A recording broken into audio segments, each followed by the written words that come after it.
Hello అండి. Welcome to my mini vlog. ఇదొచ్చేసి ఈరోజు వ్లాగే అండి. ఈరోజు మండే కదా! మండే ఎప్పుడు కూడా నేను పప్పయితే ప్రిపేర్ చేస్తాను లంచ్‌లోకి.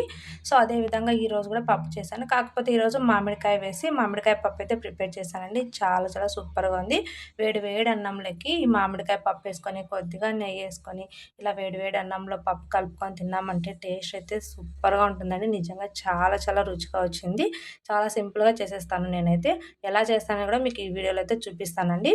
ఈ పప్పుతో పాటు ఆవకాయ గానీ, లేదంటే పల్లి పొడి గానీ ఉందంటే ఇంకా టేస్ట్ సూపర్‌గా ఉంటుందనమాట.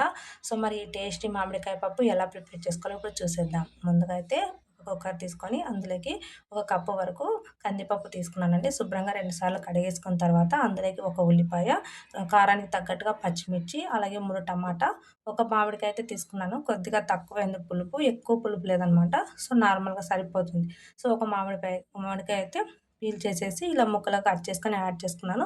కొద్దిగా జీలకర్ర, పసుపు, ఆయిల్ పొంగకుండా ఆయిల్ అయితే వేసుకొని 4 విజిల్లు వచ్చేంత వరకు ఉడికించుకొని, ఉడికిన తర్వాత మెత్తగా ఇలా మెదిపేసుకొని పక్కన పెట్టేసుకున్నాను. తర్వాత స్టవ్ మీద కడాయి పెట్టుకొని ఆయిల్ వేసుకొని ఆవాలు, జీలకర్ర, ఆనియన్, వెల్లుల్లి, కరివేపాకు, ఎండుమిర్చి ఇవన్నీ వేసుకొని పోపైతే పెట్టేసుకొని పోపంతా కూడా మంచిగా ఫ్రై అయిపోయిన తర్వాత ఈ పప్పంతా యాడ్ చేసుకొని ఒకసారి కలిపేసుకొని వేడి వేడి అన్నంలోకి సర్వ్ చేసుకొని తిన్నారంటే రుచి అయితే అద్దొస్తండి. మీరు కూడా తప్పకుండా ఒకసారి ట్రై చేయండి. వీడియో నచ్చితే లైక్ చేసి సబ్స్క్రైబ్ చేయండి.